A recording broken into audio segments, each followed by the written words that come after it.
little over 6 years ago, I used to confidently say that I am an atheist.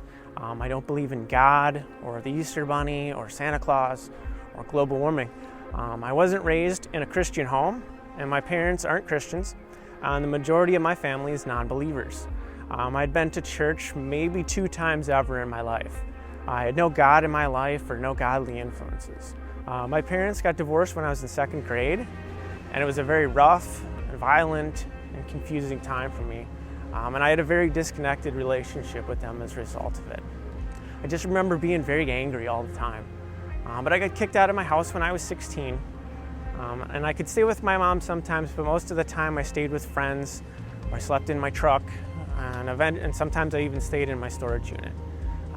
I started drinking at a very early age and started getting in trouble, going to parties, and doing a lot of drinking. And eventually I got busted, and my whole group got underage drinking tickets. And I just remember at this point being just full of rage. I would just get in yelling matches and violent confrontations with people at the gas station. And I would vandalize stupid things. And I just remember being very hateful. I identified myself as an atheist for the first 25 years of my life. I was very much like Saul of Tarsus. I was hostile towards Christians. If you are a Christian and you're listening to this right now, I was that guy that's always giving you a hard time and hassling you. I was that guy that always has 10 new reasons every day as to why you shouldn't believe in God.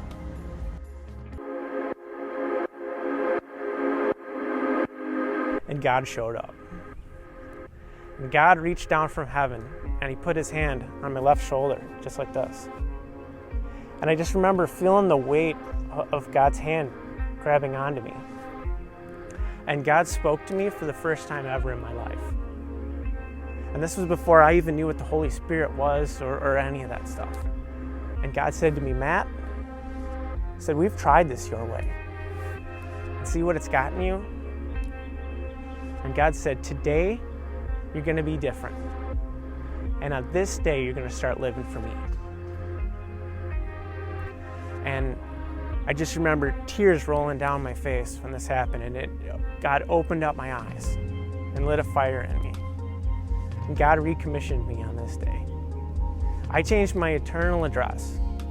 I went from being an atheist the minute before to being a Christian right away.